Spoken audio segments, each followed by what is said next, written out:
Man, that food sure smells good. I wonder why they call it soul food. Well, anyway, I learned my way about it. And I just do it the way that I feel.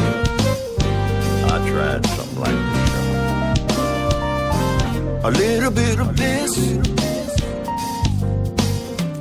little bit of that, a little bit of whatnot, adding to the pot.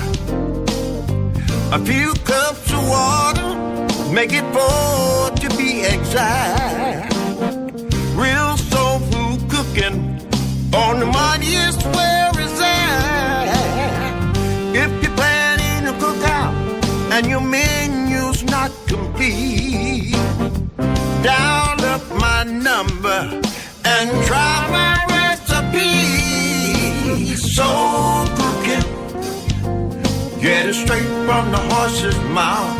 Talking about soul cooking, it's so good, so good, make you want to shout it out. Soul cooking, talking about down home. Soul cooking. Now maybe you ought to try this.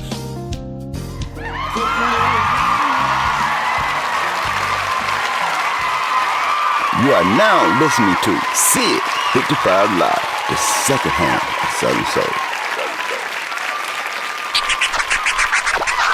Let's do it.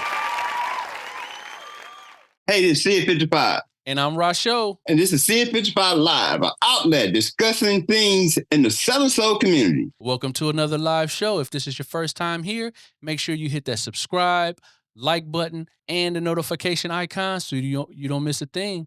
Let's chop it up.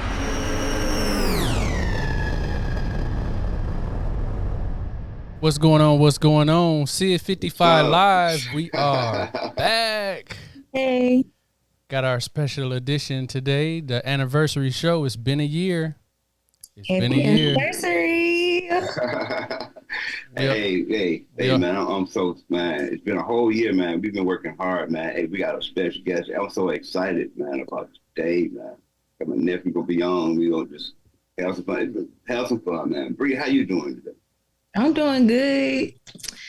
Happy anniversary to us.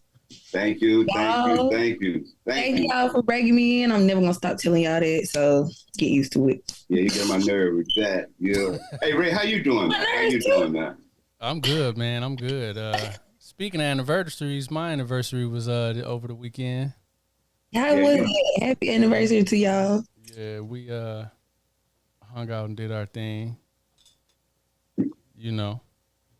Man, but like I said again, I'm so excited about today, man. It just, man, like I said, a whole year coming, man. You know, we went through a lot of up and downs, and we're gonna talk about it. Right. We're gonna talk about it today, goddamn it. Okay.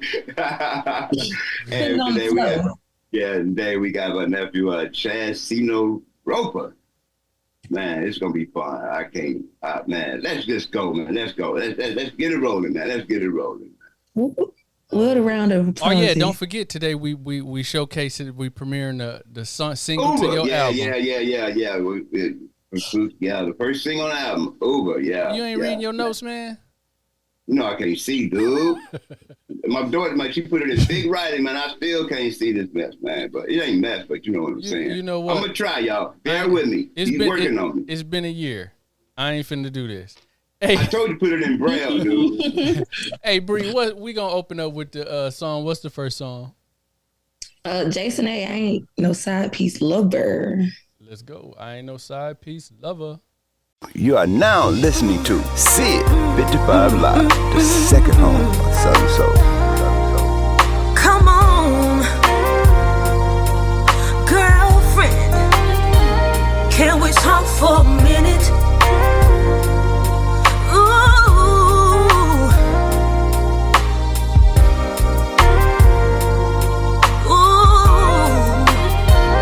Listen, girl.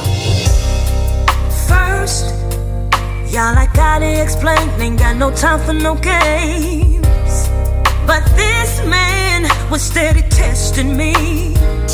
Ooh, girl, he was fine. Y'all, I met him at the mall. Ooh. my number he called, Hey, I was but in the neighborhood. Can I he pull up? stopped by with a wedding ring on.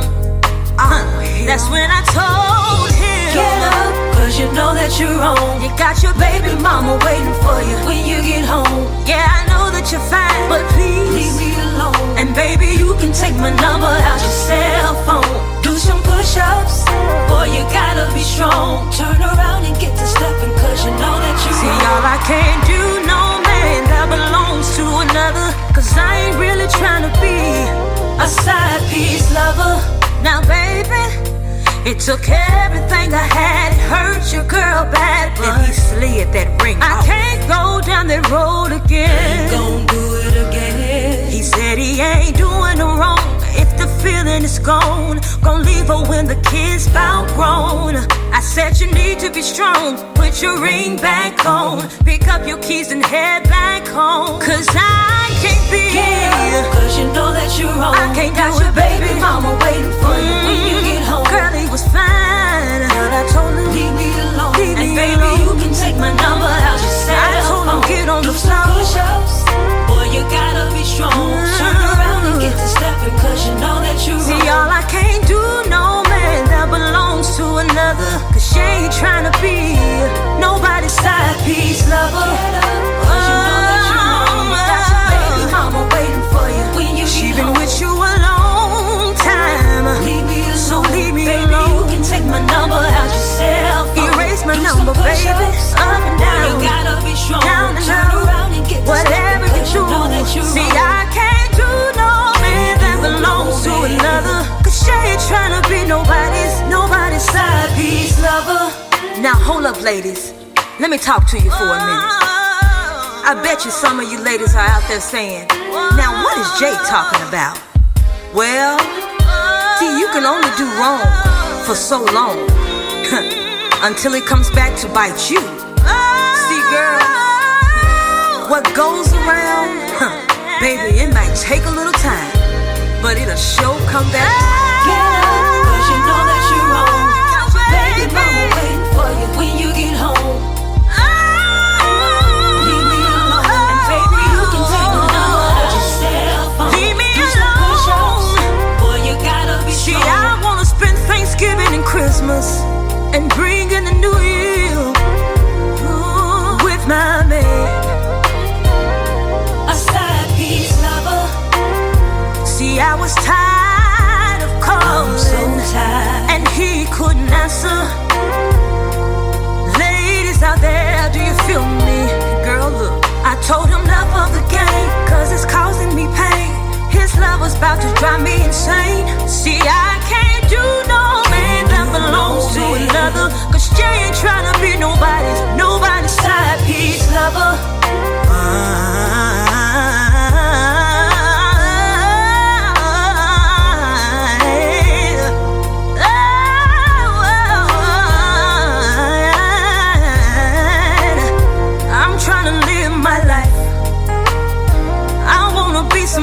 You are now listening to Sid55 Live, the second home of Southern Soul. And we are back. What's going on? What's going on? Right. Hey, Chad. Hey, what's up, Chino? Sid, go ahead. What's going on? Congratulations, man, on the 1 year consistency, my brother. Thank you, man. Congratulations. It was rough. Yes, sir. Yes, sir. It was rough, but you know what? We did it, dude. And we did it. We did it. But me and Ray, we went through a lot. We went through it, about 10 artists we worked with. They were always beautiful, man. It was hard to choose what we went through, what we got, man. But I think we got some heat. We got some old school, new school, female. Man, I'm very, very excited, man. Very excited. So we're going to start with, hey, man, C-Note. Oh, man. Chad, man, tell us about you, man. Man, how you got started in this industry, man? Let's just start with that, man. Yeah, so I started. I was a high school math teacher at Holy Redeemer Christian Academy. I remember that in Milwaukee, and I on the weekends when I would get out of school on Fridays, we used to have to wear shirt and ties. So I had a drawer full of ties, and on Fridays I would go straight from school to the airport to go to Atlanta to work with Rico and the Corner Boys, and then come back on Monday morning, the first flight out of Atlanta, because I would land in Milwaukee at like 6:30 because Atlanta was an hour ahead, and I would come back in the same outfit that I had on Friday and just grab a different tie out of my desk and change ties. So that's how I got started.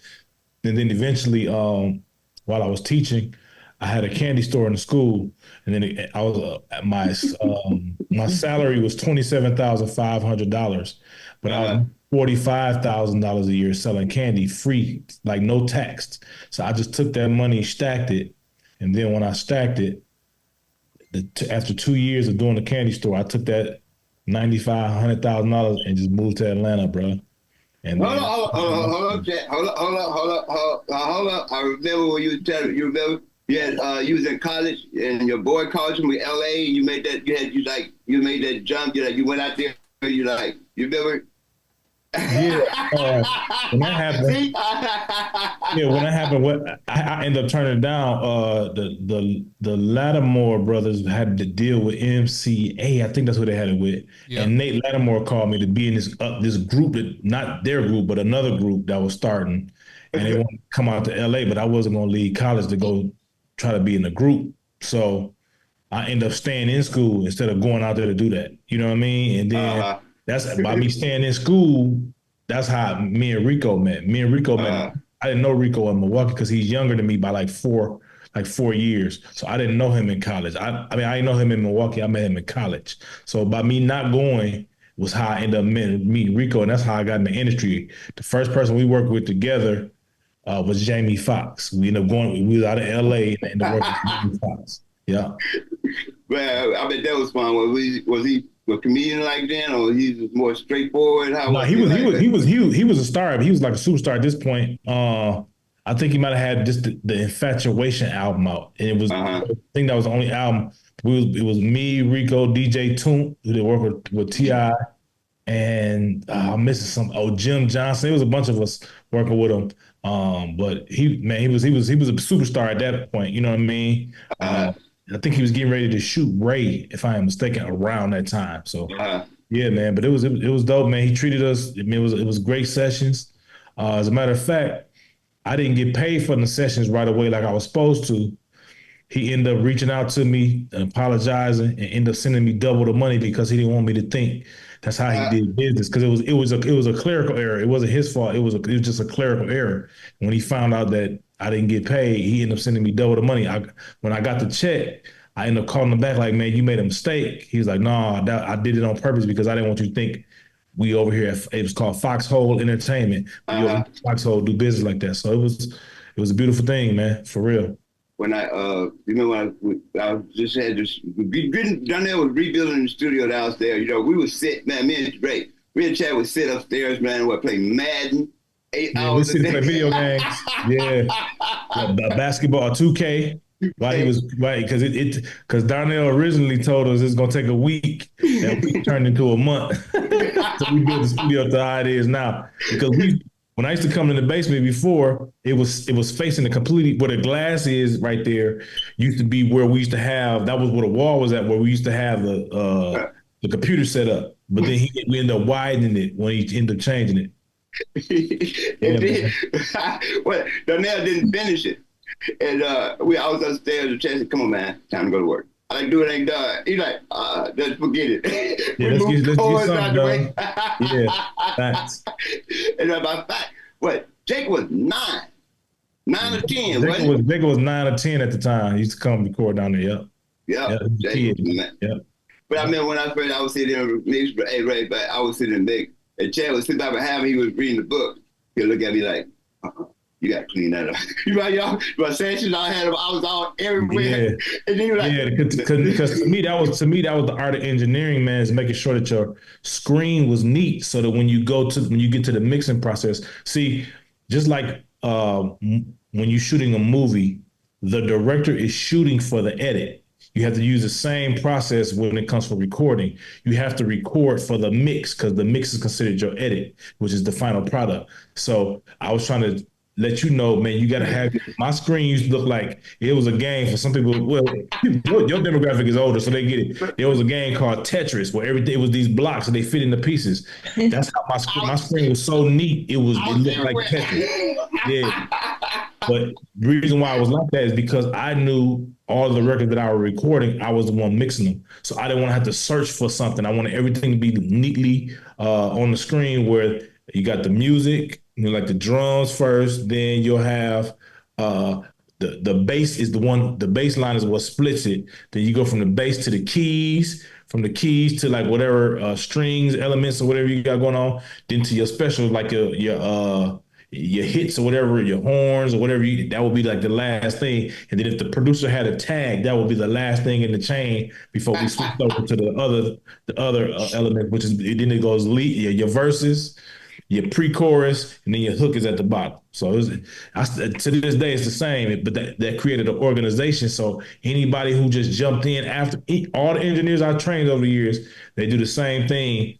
Because what it does is it creates a uniform. So when it's time to get to the mixing process, it's an easy process, bro. We all had the same template. We all use the old same template. We know we go somewhere. I take my template, my plugins. But one thing when we killed part about it though, I was slow. And I'm saying, dog, you too slow, man. You gotta get. I had to learn all this shit. Because you know what it was. You remember I kept giving you the exercise. Right. Nobody in the studio, and I kept giving you the exercise of learning the shortcuts, because that's the reason you were slow, because you didn't know the shortcuts. And to me, when you know the shortcuts, it's easy. So one thing, it was like a couple weekends, we would just go over. I come by and we would just go over the shortcuts. All right, copy, C, paste, P.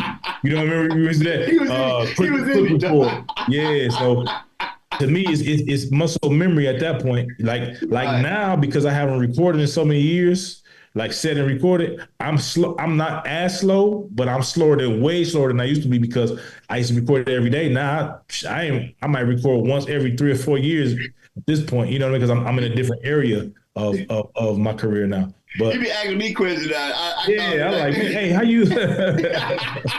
Yeah, how you turn it to slip mode? How you? You know, it's been so long. Where when I was doing it consistently, but when you're doing something consistently, it's like playing the keys. Once you know what you do, but when you ain't played in a while, you be rusty. So your fingers be hitting extra notes that you ain't supposed to hit. You know what I mean? Same concept applies when you engineer, bro.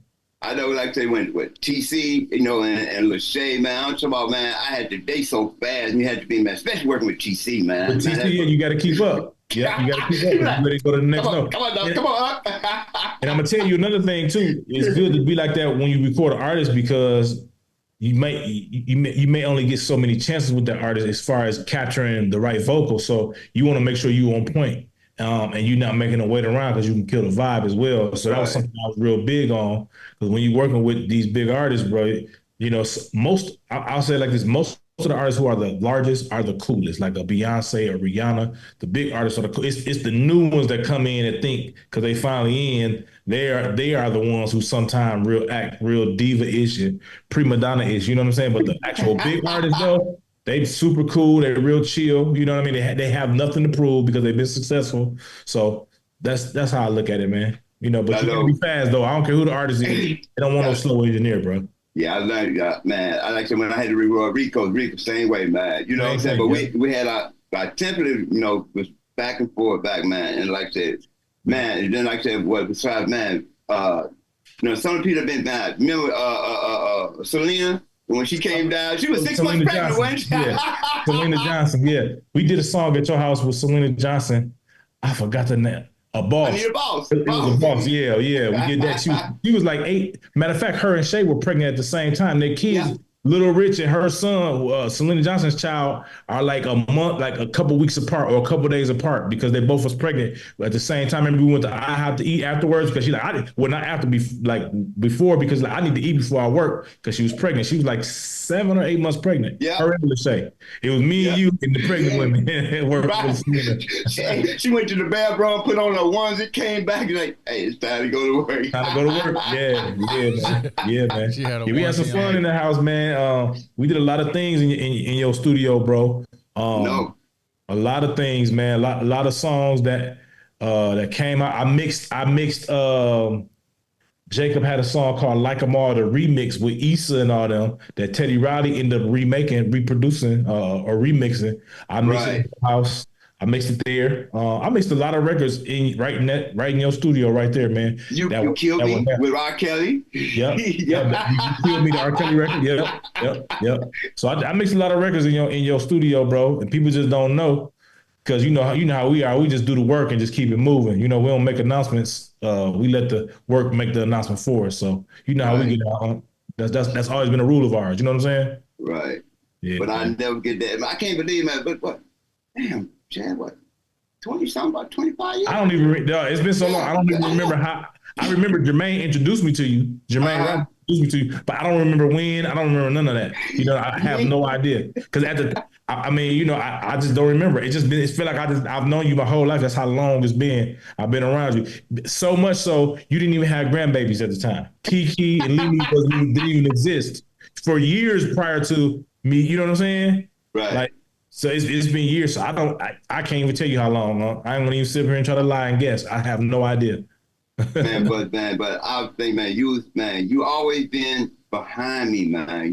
And like Chad would call, hey man, I need a studio. Boom. Hey, he don't want. I tell you the truth, he don't want got the security code and the keys to my house. Yeah. Hey, another thing though I thought about saying too. What's that? I would always make labels pay for the studio to mix. What? They didn't even know I was coming to your crib to mix because even though it was a studio, they thought it was an actual build, like a facility or something. So I would build the studio. I would build, whether it's Jive or whoever, Sony. I would build them to your house so you would make some money on the deals. You know what I'm saying? I would get mine first. Yeah. You get paid, and I still be waiting on my check. You be paid way before me, and I did the work. You know what I'm saying? But that's how you do, man. To me, that's the problem. What we don't do in our community is look out for one another. Jay-Z had a line, had some lyrics. These aren't the exact lyrics, but it was basically saying that if all of my friends are rich, we are a rugged pack because we can't be stopped, which means we're not waiting for somebody to do something for us. And to me, that's something that I live by, that if I'm making money, everybody that's a part of what we got going on, even if you're not touching something, it's your electricity, it's your equipment, we're in your house. The house should get paid first. That was always my rule. The house should make some money. That way Queen will be getting on my case or get on your case because we in your house and you're not getting no bread. So I always made sure when I was doing something, we when we did Pastor Marla Locke's album at your house, you know what I'm saying? We made sure the studio was covered. He made sure the studio was covered, but I did, you know what I'm saying? We just made sure that we took care of the house because to me, there's no big eyes in team, you know what I mean? Without the facility or without this, and then the sound that we have in there was so, it was like we was recording in LA, you know what I'm saying? To me, that's what it was about. It was about the sound. And I think people were trying to emulate your sound, but they couldn't emulate it because it was me and your sound together. So they couldn't emulate what they can get the exact equipment, but they could never get the sound because you had a cheat code, which was your nephew. You know what I'm saying? Yeah. People come by, man, with a paper pencil, man, taking pictures of the knobs and shit, man, you know. Right, and that's one thing I tell people: you cannot outdo experience, and that's what to me artists today need to understand is not just being an artist, but actually learning something, taking something from something that happened in the past and learning from it and building on top of that. Because if you're not being innovative, you're just a part of what's already going on. And to me, especially when we were doing what we were doing, it was about innovating, moving the needle forward because of what may come. And then now look at what we got going on now. You know what I'm saying? So I think it's extremely important that all artists, managers, understand the art of innovation and making sure that you're soaking up as much knowledge and as much game as possible, because that's the only way you're going to elevate. And if you have people around you that's not willing to elevate with you, you got to leave people behind. It's nothing personal. It's only business. You know what I mean? Hey, I'll tell you, go back. Remember acapella, Brandon, when y'all did that, the acapella blues. Now, no instruments, number vocals, man. Yeah, absolutely. I remember that. And the crazy part, the week prior to that, we was all in that studio, doing some other writing, trying to get Right. on her album. Right. Then we all left yours and flew back to my house and ended up doing a record. We were in your house Friday. Mhm. We left, flew out Saturday, got to my house in Atlanta on Saturday. We did the Brandy record Sunday, coming from your house. We had wrote all these ideas. You know what I'm saying? So yeah, man, we did some good work, man. Bad. When the album came out, what's that picture? Got TC was sitting there on the sofa. He opened up the album. That was so bad. It was just and he was so, because that was his first placement. That was his favorite artist. Right. And I said to him, "You better not cry." Remember? You fell out laughing. See you in the run out the room laughing so hard, bro. Hey, Sid, are we gonna allow people to call in today? Yeah. All right, that number is 862-799-9498. 862-799-9498. It is on the screen. Call in. Thank Sid for the not thank him. Congratulate him on his anniversary. If you want to talk to Chad, chime on in. Gentlemen, continue. Bree, jump in there. Jump in there. I was gonna jump in,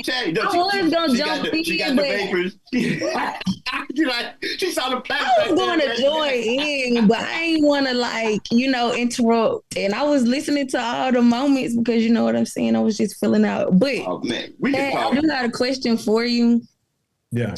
Since you've been in the industry for a while, how do you think the digital age has impacted the way artists create and distribute music?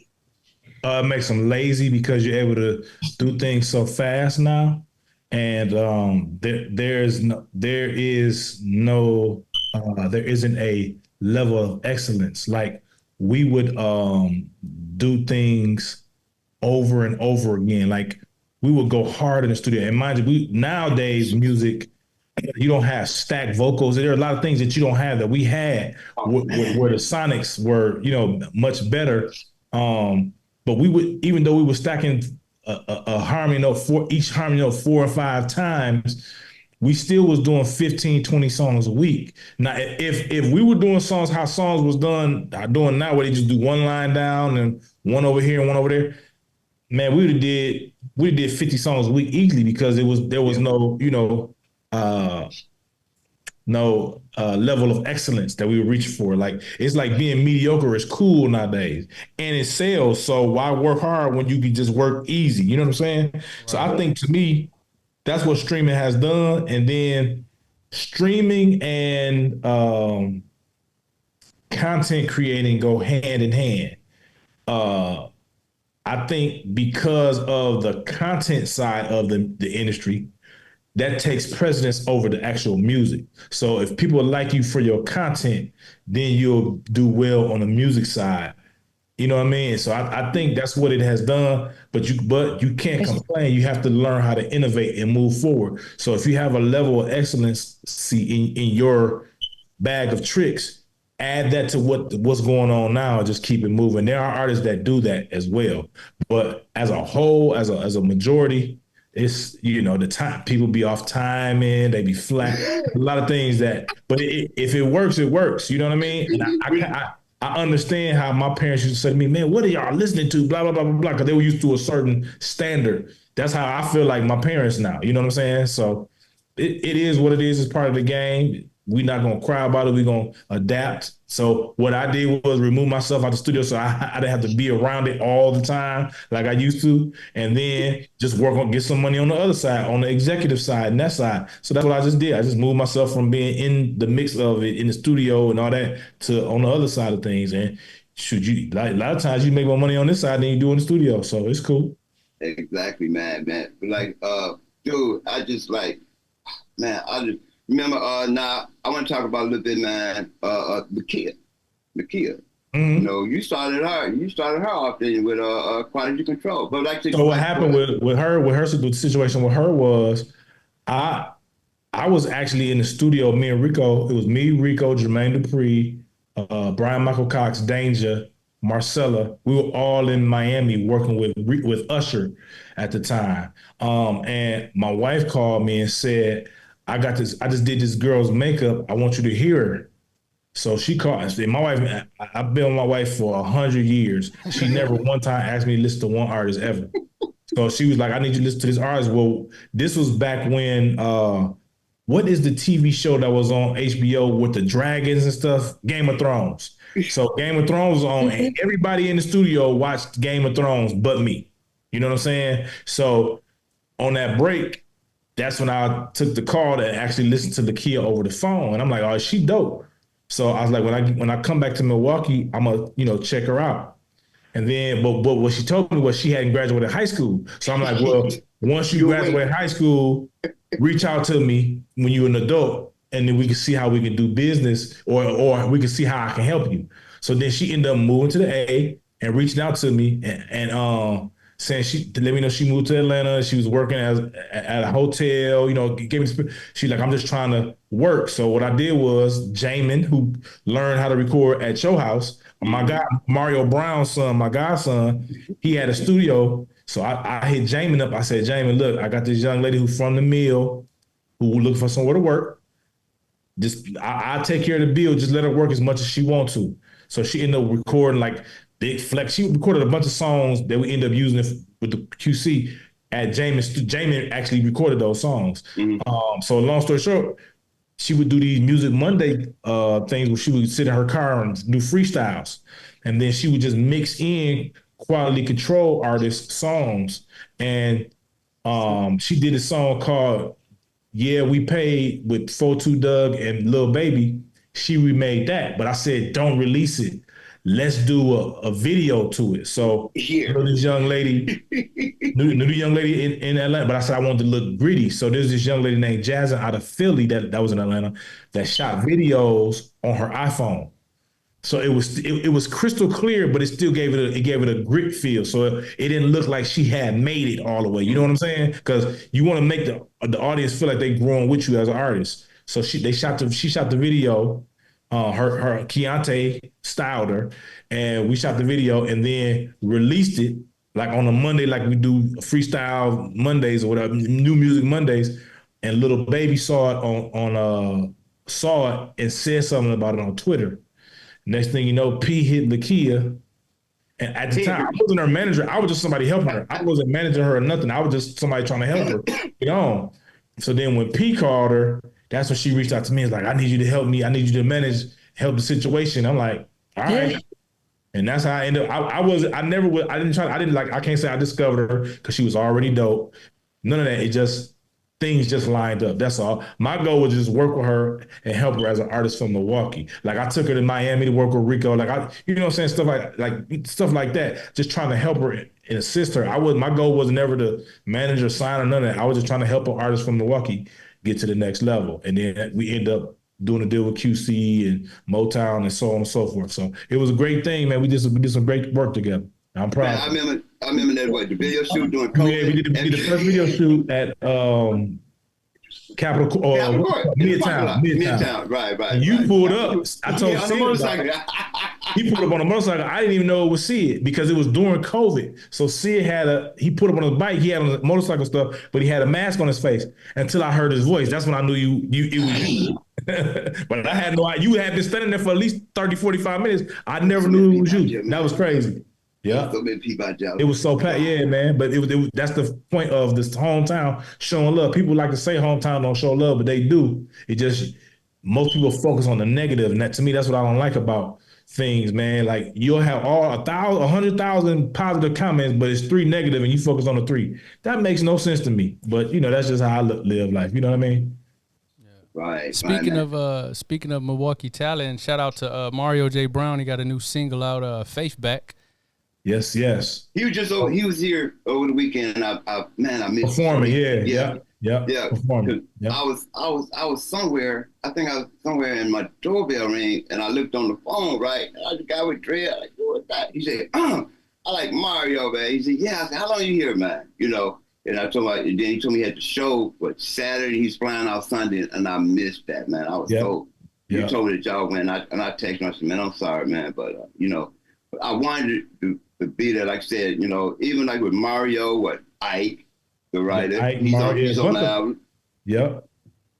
Man, a lot of people came to that spot, man. That's a legendary facility right there, bro. Everybody, I mean, whoever you could think of came to that spot, bro. So Hey, you remember? We're gonna go to it, but you remember when I had the problem with Monaco? At Malcolm, yeah. What was the artist? The older artist. What was the brother name? That was Floyd. Floyd Taylor, right? Yeah. He opened yeah. And they thought they was gonna take. So what happened was they thought they was gonna take Sid music without paying him. But we had all the files because I told Sid, you never give a record company the files until they're paid, till you're paid, and they never gave him the files. So I'm on the phone with the CEO of Malaco. Mr. Scott, the owner.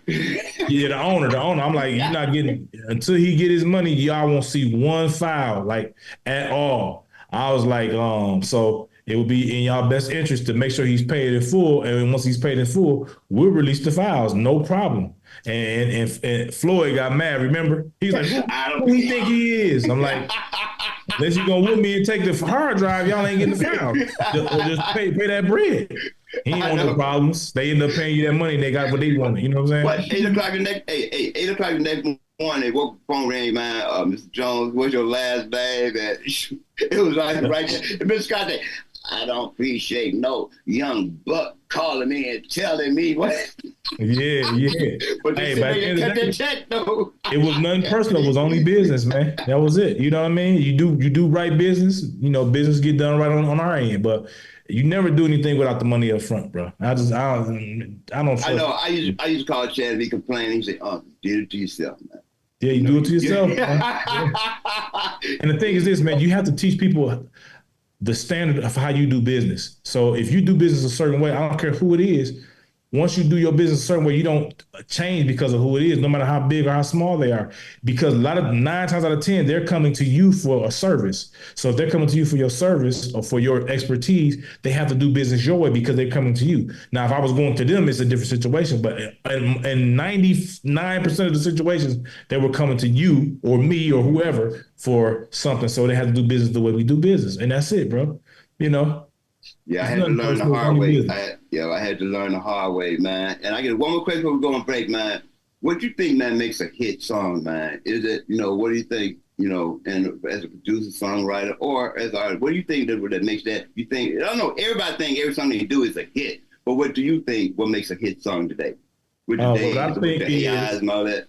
Yeah, what I think is how the organic following or listener falls in love with the song. It has to be something that's organic. A lot of times these companies spend all this money trying to force something to be a hit.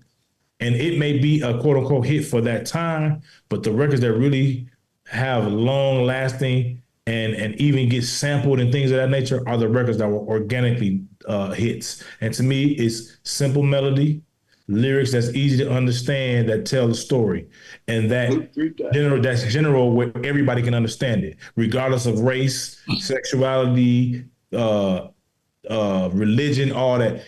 Anybody can understand it because people go through situations regardless of who they are. You know what I mean? So I think, to me, how songs are organic, the organic nature of the songs, along with those other obviously key elements, melody, and the way the song is written. You know what I mean?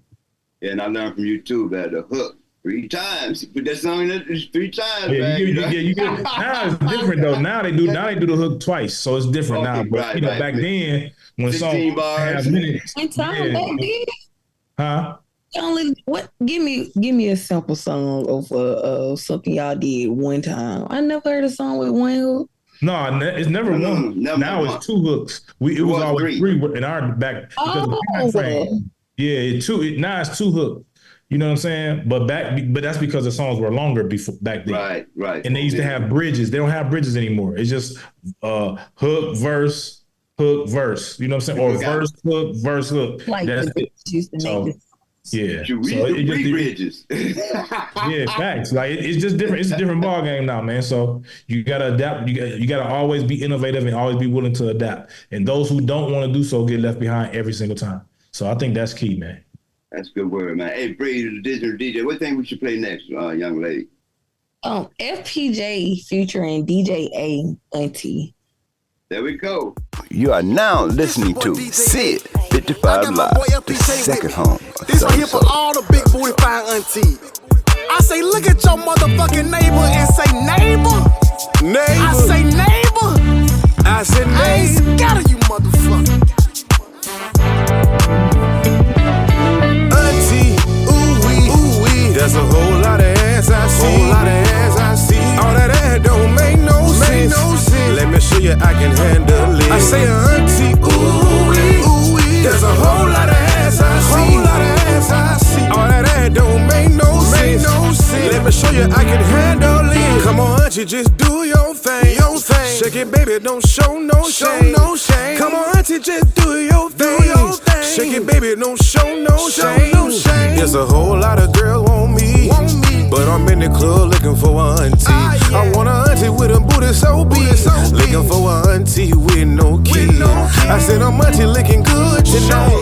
They got their drinks and they feeling right.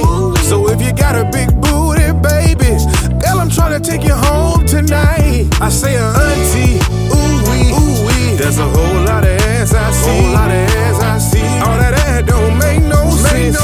Let me show you I can handle it. I say auntie, ooh-wee. There's a whole lot of ass I see. All that ass don't make no sense. Let me show you I can handle it. Come on, auntie, just do your thing.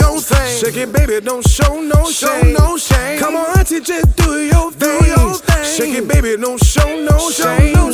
She said, yeah, man, can you hold on tight while I do it. I wanna see if you can stand up in it. Cause if you can't, then you won't get in it. I got behind her and I did my thing. She said, ooh, can you swing it this way? Young man, why you do me like this? The way you stroke it don't make no sense. I say, auntie, ooh-wee. There's a whole lot of ass I see. All that ass don't make no sense. Let me show you I can handle it. I say, auntie, ooh-wee. There's a whole lot of ass I see. All that ass don't make no sense. Let me show you I can handle it. Come on, auntie, just do your thing. Shake it, baby, don't show no shame. Come on, auntie, just do your thing. Shake it, baby, don't show no shame. Auntie, ooh-wee. There's a whole lot of ass I see. All that ass don't make no sense. Let me show you I can handle it. I say, auntie, ooh-wee. There's a whole lot of ass I see. All that ass don't make no sense. Let me show you I can handle it. Come on, auntie, just do your thing. Shake it, baby, don't show no shame. Come on, auntie, just do your thing. Shake it, baby, don't show no shame.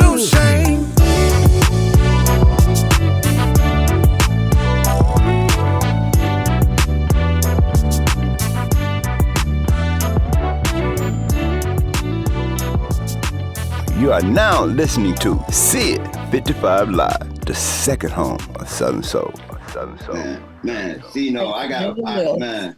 We like to say we here with Chad Cino Roper, man. Like I said, I want to thank, man. Hey, well, number one, I want everybody to check out Sid55.com. We got merch on there, and Sid55 Studios on YouTube. We got a lot of stuff. If you out there want to call, man, and ask Chad Cino the question, hey, what's that number, Ray? You know, I can't see and I can't remember. Yeah, before I get a number, can I give a stat out? Yeah. Stat, we almost had 500 sold on the ebook. Okay. So we're going to celebrate that soon. 500 sold. Appreciate that. I ain't seen those Milwaukee zip codes. That's all I'm going to say. But the number to call in is 862-799-9498. 862-799-9498. Talk to Chad, Sid, or the new host, Bri. Okay, right. Yeah, I got a big question for you, man. And and everybody talk about it. How important that an artist should understand the business first instead of the music? Yeah, it's extremely important, man. I just got a call from a young artist this past week whose manager was stealing from her from Milwaukee. And it was all on social media. And I spoke with her and I kind of like gave her the rundown of expectations. So if you're an artist out there and you have management, so when I was managing artists or like when I was managing Lakia, no money ever was sent to me. What I did was I had her create a LLC. It was a company where if we were doing shows on the contract, the wire information and actually get a bank account for that company, and all the deposits were sent to her company, and then from there we would book the travel. So then once she got her company, I then would have her company get a Delta Sky Miles, because we all fly Delta Sky Miles. So everything was getting paid through that company, but then her company, which is really her, was building up points for every flight that we had to take across the country, the world. And what I would do is, whether she got a big check from the label, or whether it was from Rolling Loud or whatever festivals, all of the wire deposits were going straight to her touring account. And then out of that is how she dispersed payment, whether it's security, whether it's a management fee, whether it was paying her videographer. All of it came out of there. And then when we would do one-offs, meaning like I book her to go to South Carolina, or I book her to go to LA, or wherever I was booking her to go, or BET, we did some things for BET. If there was a back end to get, I would get the back end, make sure it all was there before we did our thing, give her the money, and I wouldn't let her pay me cash. I would make her wire me my fee. That way, all the money was always in her control, and she was doing disbursement. So that way, you can never say something was stolen, because all the money was going to you, and you were dispersing. And then what that did was, when it was time for her to do her accounting, to do her taxes, she was able to see where every dollar went. Instead of giving somebody cash here and cash there, she was able to see where everything went. To me, that's how artists should operate. All money goes through you. You pay everybody in wires or taxes or Zelle, or however you want to pay it. But that's how you should pay people. And that way you guaranteed to touch every dime. When you get an advance from the record company for $1 million, they should wire your company the money, and then you pay yourself, and you pay your manager, whoever, whatever fee, your attorney from the company. That way, when it's time to do the write-offs, and you can change your LLC to an S corp, because you get tax breaks, because you can treat everybody as employees now. So there's things in the business side that you need to do to make sure that you're covered, but then you're covering everybody else. So that, to me, that's extremely important, knowing how to operate. And then as a manager, to cover yourself, I would do, for every single show we've ever done, I have spreadsheets. Flights cost this, hotel cost that, ground transportation cost this. Every single thing, it was itemized on a spreadsheet. So if we made if the total was 25,000, travel might have cost us 2 G's. She had to pay a security 500. She had to pay management fee this. She had to pay. So everything was there so you can see. So now they can never say he stole or nothing, because I got everything itemized. And then she can go look at her records, because I know what everything costs, because I'm setting everything up. I'm booking everything. So to me, that's how you do it on the other side, where you cover yourself. And now, after every show, let's say we had a show Friday and Saturday, Sunday, when she got home, or when we traveled, when we got home, she had a copy of the spreadsheet of what was spent over the weekend. So she'd know how much money she should have in her account. You see what I'm saying? So now that's how you know everything's taken care of. That's how you do business. That's how I did business, because I had money prior to that, but you never want to mix money up. So that way that the artist feels, and then also stop hiring these managers that depend on your money to pay their bills. I was making money way before I even knew who she was. So there's no reason for me. I had money, so there's no reason for me to steal. But when you got these people who don't have nothing but depend on making money off you, that's when you get people that start to steal. Not saying always, but the chances are higher. Some people just don't have integrity, first of all. But the odds are greater if somebody's financially not in a good place. You know what I'm saying? So to me, that's just how you do that, man. To me, I would never hire somebody who depended on me making money before they make money. Nah, bro, you need to go get you a job, do something else.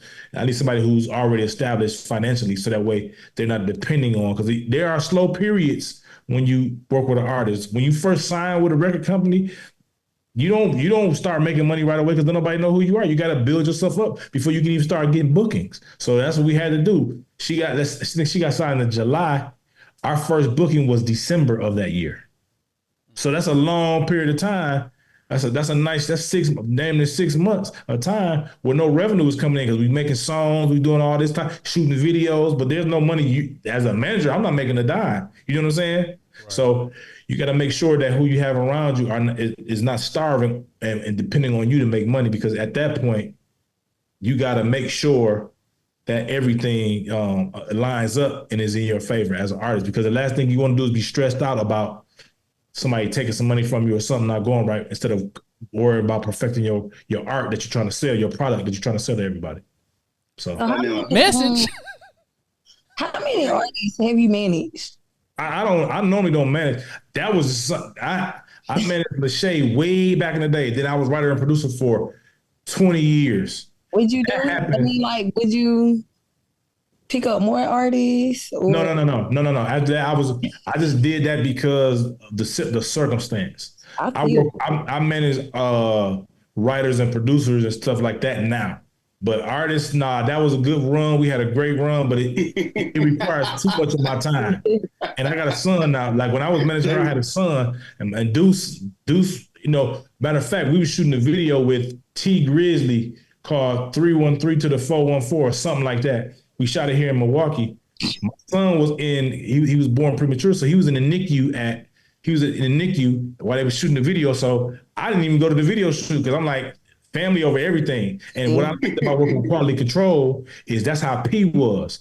P was like, man, do not let this business pull you away from your family. Your family come first. If it's something you need to do with your family, put somebody in that spot to go in your place. And I would do that a lot. When they would hit that road, go to Daytona Beach and all this, I would pay a road. We hired a road manager that would just go on the road. I would just continue to book. I never went on one tour. I'm not saying it in a bragging way, but I just wouldn't really leave my family to go on no tour. So I sent a road manager in my place. So that's it. That's how I did. That's how I handled it. You never let the business take precedence over your family. You know what I'm saying? You had brought up something. I noticed you said something on your page, last month and I really took that and I thought about it, man. What's that old saying? We found. You know what I'm saying? We found, we boys, we family. You had spoke on that, and I like, man, I don't know exactly what you had said though, but what I was saying was you have to have more people that are around you during the investment stage than the announcement stage. What I mean by that is, I was working with you when your studio wasn't what it is now, right? So I was around during the investment stage when we was trying to get it going and get it built. So then once it became what it is, then you start seeing other people coming around. But where was they at when me and you was sitting there? You see what I'm saying? So you want people that's around. Yeah, you want people that's around for the investment stage. Ain't nothing wrong with people coming around when an announcement. But you got to keep those people who are around, because that determines the difference between the people who are rooting for you and who are cheering for you. When the people who are rooting for you are in practice with you. You remember when Kobe was saying she wasn't with me shooting in the gym or whatever that thing was, that Kobe line? Well, that means the people that's around you, that's when you're in the gym focusing on your jump shot or layups or drills or whatever, those are the people who are really rooting for you to be successful. Meaning whether you are a champion or not, they still gonna be around. But then you got the audience who dare to cheer you on. You need that energy, but you don't need that energy all the time. You only need that energy when it's game time. So you gotta know how to put those people who are invested in you around you more so than those who are just around for the announcements. You need those announcement seekers because it helps lift the energy. But once the announcement is made, get rid of them and go back to the ones who are invested in you. That, to me, that's what I was saying. Hey, Sid, don't that sound like Lil Red Hen? Right. So I know, be going through that. I say, I always watch, Chad say some good things, man, and make people think about, man, like, I've been there, you know what I'm saying? Chad would say, hey, slow down, man, But like I said, everybody, now I get so many phone calls now, but like I said, where were you? Like I said, when I had this vision, I called Tino. I said, dude, when I saw him, I said, I want to do this album. And he was the first person I called, man. You know what I'm saying? Hey, dude, I got this vision about something. And the first thing he said with no question, he said, dude, I got you. He was in California when I had this one artist came here to record. Chad flew in, man, just me. He said, he asked her, man, how long will it take her to do the song? She said, well, What, all day? We told it, 3 hours. Yeah. You got don't get it in 3 hours. I don't know what to tell you. Yeah. Yeah. 3 hours. But to me, even then, even like that, right? That's the relationship we built, though. You see what I'm saying? Mm-hmm. That to me, that's extremely important. Didn't nobody fly me out. I flew on my own. Like, you see what I'm saying? I did it because it was you calling me to do something with you. Why? Because when I was in the building stage, do you remember when Rico had to do the Arsenio Hall show? And he was like, "Hey, I need to book a studio to get the production done for the what's name." We did. You see, it was like, y'all ain't gotta book no studio. Y'all can have my house. Y'all good. Y'all can have my house. So what y'all hear when Arsenio Hall redid his show, what y'all hear is what we did it at, all of us, me, Rico, all of us, we did it right in Sid's basement at his house. And we flew to LA and took everything we did at Sid's house and did it on our Arsenio Hall show. That was done right there. Sid wouldn't take no money. He wouldn't even take no money. So when you got people like that, and I'm like, man, if you don't take this little 1,500, whatever, you're like, man, no, I just want to be a part of the process. Nope, I don't want nothing. Don't worry about it. And Rico was like, why you don't take no money? I'm like, bro, he's not gonna take it. He was like, man, I just want Unc to know. Rico, he was like, I was like, he ain't gonna take it. Just let's just finish what we got to do. So when you called me to come work with the lady we worked with, I flew in. I didn't ask for no ticket. I ain't do none of that. Normally, you know me, I'm gonna ask somebody, not you, but they gotta fly me wherever, put me where I say stay, all that. But it was like, I'm on the way, I'll be there, see if you can do these days, because these days I got available. You know what I'm saying? And that was it. So it's about making sure we all eat. It goes back to what I said in the beginning of the conversation. You know what I'm saying? Yep. He came in, man, like, and just threw and they, I gotta go, man. He jumped right back. I got all the vocals in there. I said, it's on you at this point. I did my job. It's on you. I know, man. Hey, Chad, you know, I know you said that, and I'm gonna get you, man. I told Ray today to buy it. You said you don't sing. You remember that song we did? Come back. You come back. Yeah, I remember that. I got it. You know what? I tried to get Pleasure P to put it on his album, dog. I had Pleasure P re-sing that song that me, you, and Ike did at your house to do it, and it just didn't make the album. He recorded it and everything. That's the crazy part. But the thing was, he couldn't even hit the notes I was hitting. That was the crazy part. I was singing high as a mug back then. You know what I'm saying? Hey, I got it. No, I ain't heard that song in 15, Ray, 20 years, dog. Ray, you got a cue, man. We just got to play a little bit of it, man. And then, y'all, this is Chad, you know, with it. I don't sing, young man, but I did my record, though. Yeah. She got it now, man.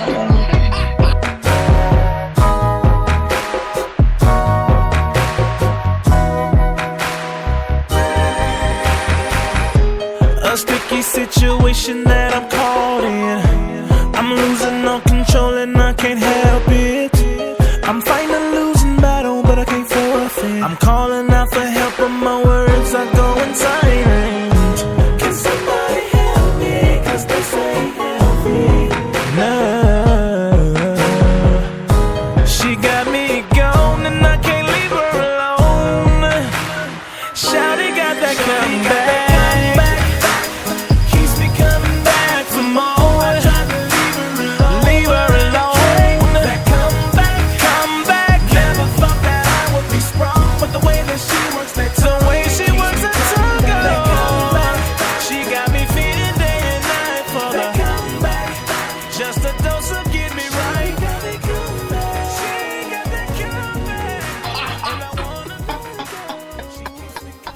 There we go. We in G. That song so old, bro. I probably was like in my 20s singing that high, bro. I see the vocals. Keeps me coming back from home. Leave her alone. That's so funny. Yeah, you got that. It still was Fido. Huh? It still was Fido. It's fine. That song so old, bro. Matter of fact, Pleasure P didn't even have the song. We hadn't even done Boyfriend Number 2 yet at that point. That's how long ago that's been. I don't know when Boyfriend Number 2 came out, but it was before Boyfriend Number 2. I got the plaque in there. I don't feel like going to get it. Yeah, but that's how long ago it was. We did that song, bro. Yeah, that's what's up. Yeah, I ain't heard that song in years, dog. That's crazy. I couldn't hit the notes now if I wanted to. How did that make you feel listening to that? It's funny because I remember the studio did not look like it looked right now when we recorded that. It was the old version of the studio. It wasn't even that. That's how long ago it was. We hadn't even renovated it. Kid about you say, man, record me, man. I said, record me, right? So I was going to get the song done because I wanted the demo. I didn't have nobody to sing it, so I had to sing it. And then after I started singing it, then Ike come. I'm like, that's who could have sung it. I sing it 10 times better than me.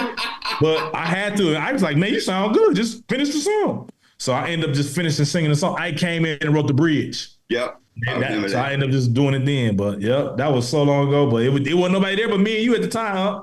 Yep. So I had no choice. It's either get the song done and so I could give it to Pleasure when I got to Miami or nothing. So I had no choice. So yeah. Who are some of like the artists that you are currently working with, like as of today? In the studio, you talking about? Yeah. Or I don't be in the studio no more. I spend my time working with my son. He got Deuces World TV. We shoot every day. We just in the dentist today. We shot an episode, his first dentist appointment. I got Travis Harris. He go by Romeo and King Flex. We got a song for the Olympics that was playing throughout the whole Olympics. So it's like 5 seconds. I was just so happy, man, when the birthday party and Terrell, he said, man, he said, and I looked at him, he said, you need one? He said, send me the track, dog. You know what I'm saying? Then we're gonna talk about that real quick, man. You know what I'm saying? It just people just show love right away. Terrell, hey man, whatever, send me the track, man. I got you. You know, them kind of man, it's like doing no questions asked, man. It's like just send it. Just, man. Absolutely, man.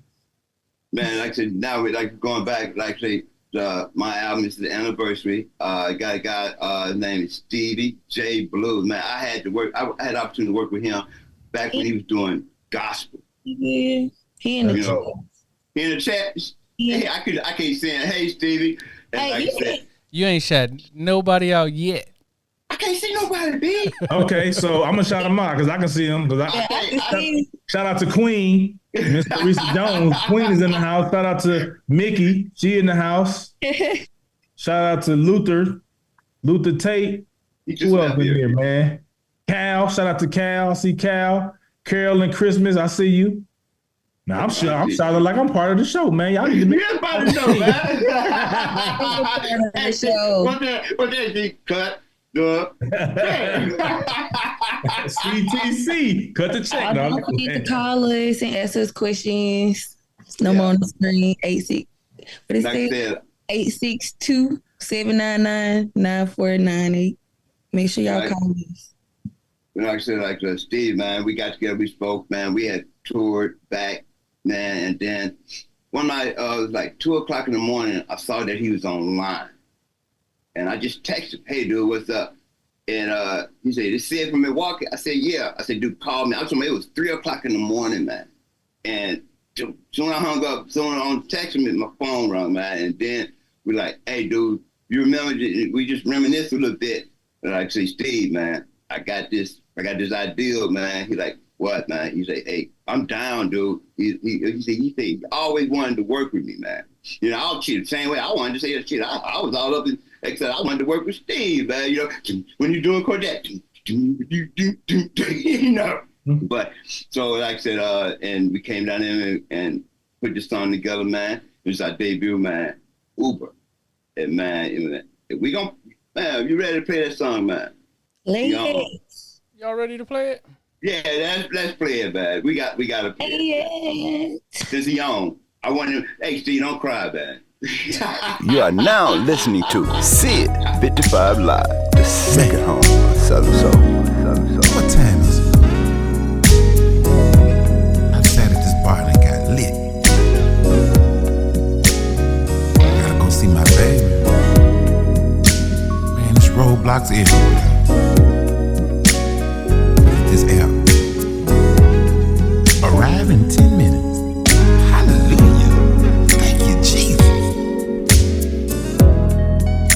Y'all, I know my woman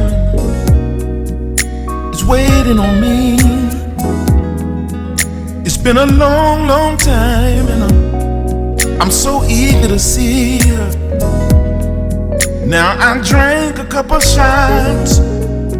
This tequila got me right, and I don't want no roadblocks messing up my good night. Call my baby on the phone. She was sounding so good, had me all excited because we were both in the mood. My heart started racing. I'm pretty sure hers was too. I gotta call this Uber, make it do what it do.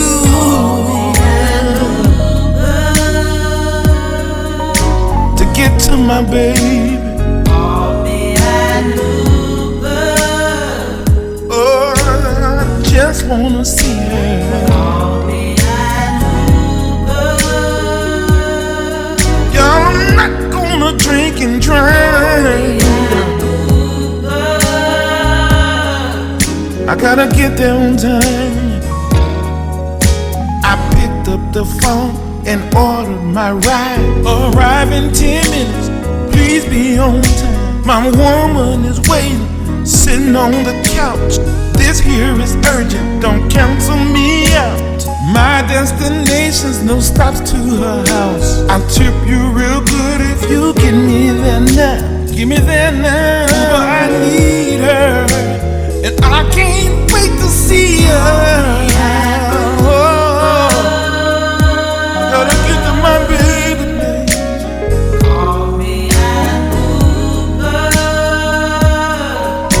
And I just don't wanna be late.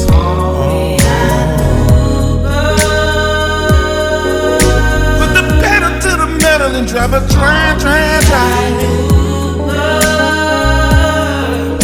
Can you get me there now?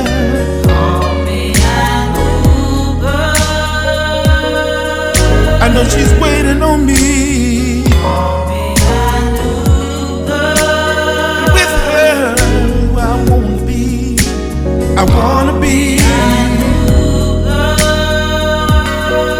When you pull up on the street, I'm gonna be standing outside. I gotta get there now.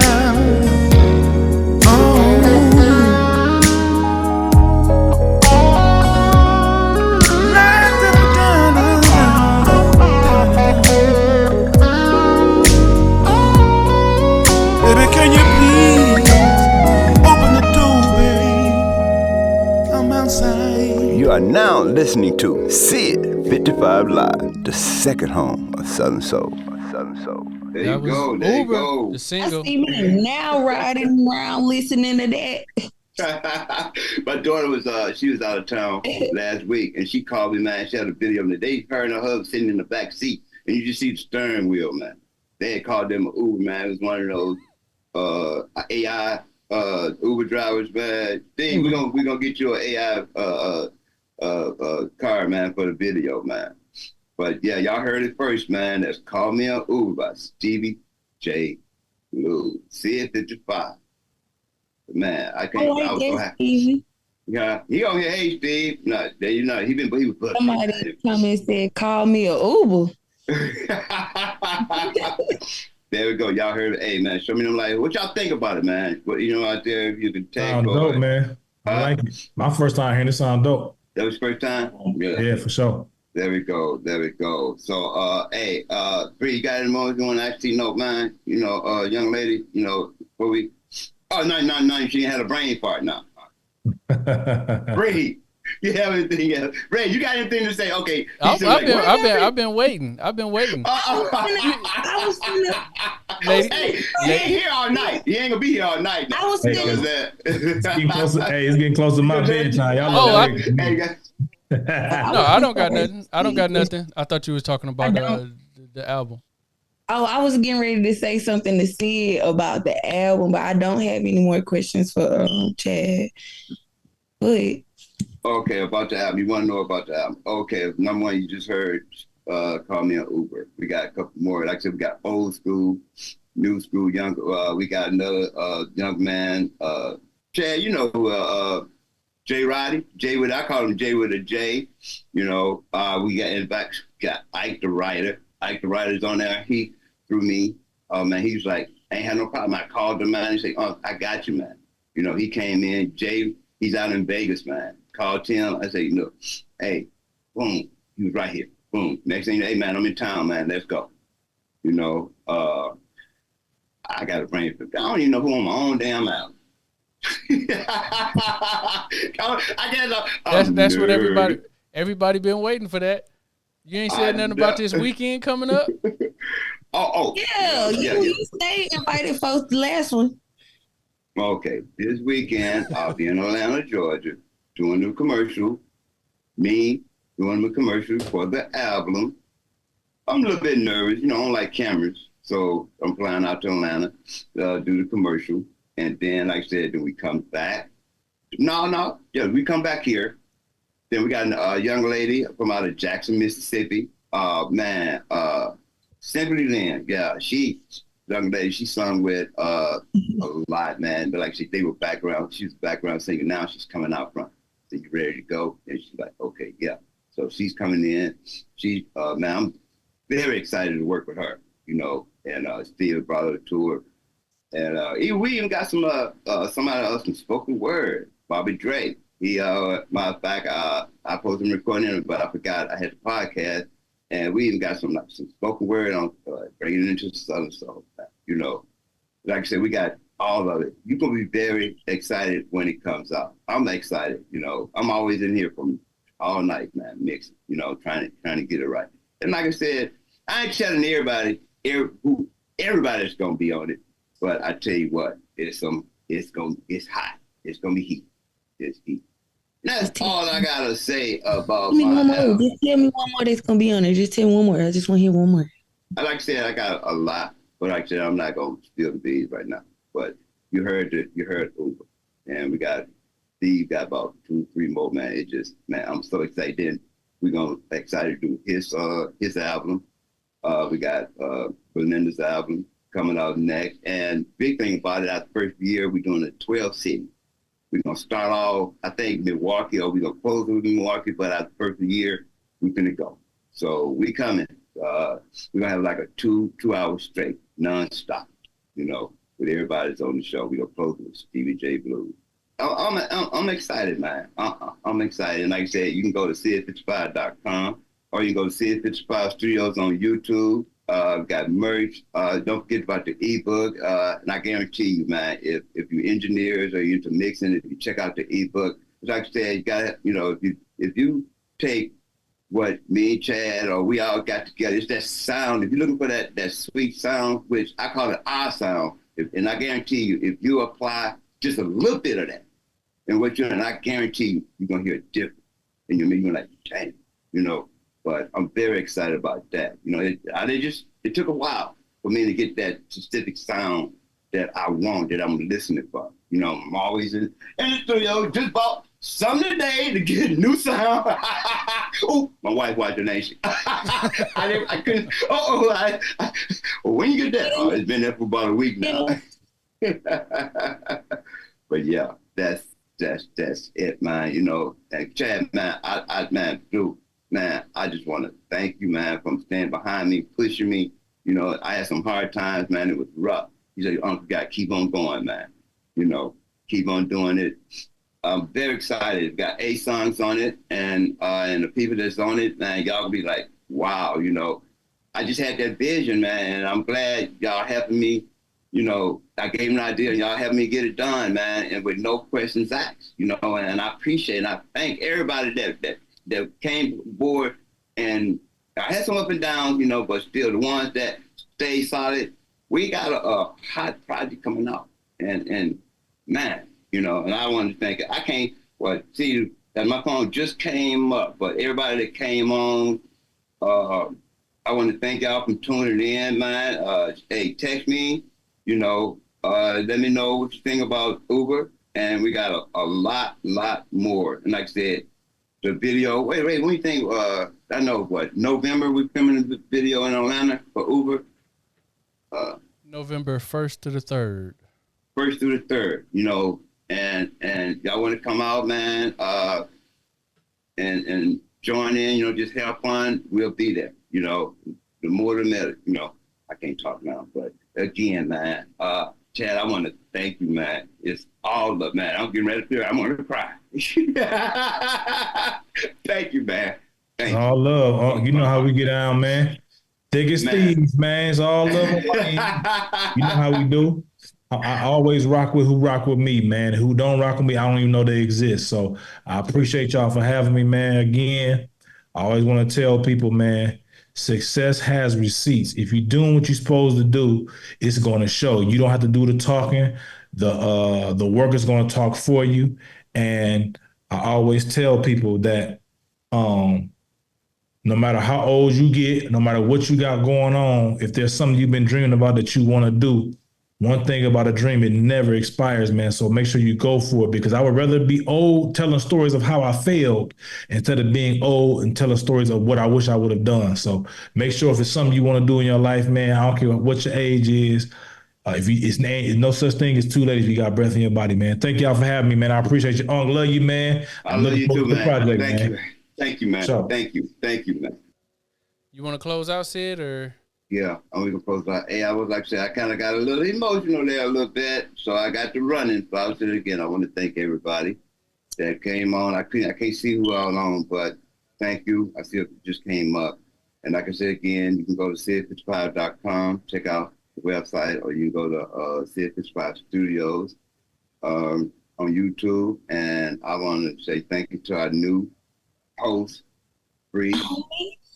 Thank you. Just showing love. I want to thank Bri, you know. And again, like I said, Sid55.com. You know, text me up, hit me up. You know, our studio always open. Our production, if you know, beneath that. But right now, we're concentrating on, you know, my dream, my vision, and we got a lot coming. Matter of fact, we never spoke anything about it. We got the movie, Southern Soul movie that's coming up. We could start casting for that.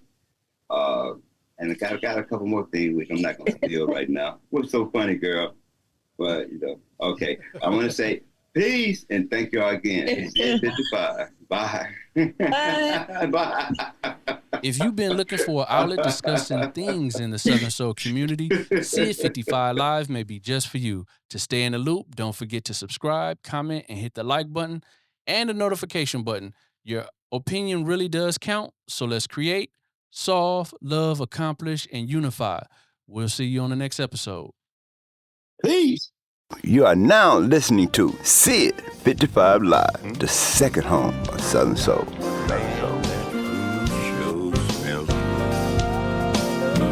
I wonder why they call it soul. Well, anyway, I learned my way about it. And I just do it the way that I feel. I tried something like this. A little bit of this, little bit of that, a little bit of whatnot, adding to the pot. A few cups of water, make it 4 to be exact. Real soul food cooking on the muddiest where it's at. If you're planning to cook out and your menu's not complete, dial up my number and try my recipe. Soul cooking, get it straight from the horse's mouth. Talking about soul cooking. It's so good, make you want to shout it out. Soul cooking. Talking about down home. Soul cooking. Now maybe you ought to try this. Cook a little ham hocks,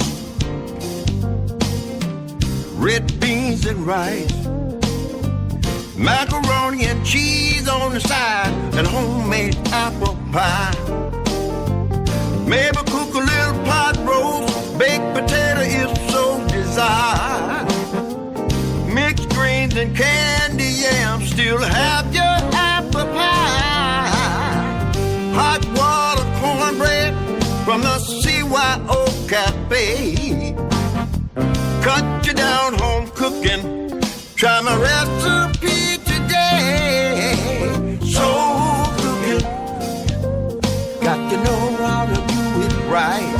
Talking about soul cooking. Let it burn all night. Soul cooking. Talking about down home. Soul cooking. You know what really tastes good? Southern fried chicken, boiled corn on the cob, cried peas and okra from the CYO backyard, hormones and chitlins, that's where it's at. Good down home cooking, my recipe gives up a fat. Soul cooking, gotta know how to cook it right. Talking about soul cooking, let it burn, let it burn, let it burn all night. If you're out there cooking and you need some good advice, pick up the telephone and call me up tonight. Soul cooking, let it burn, let it burn, let it burn all night. Soul cooking, talking about down home. But if you like good cooking and your friends all feel the same,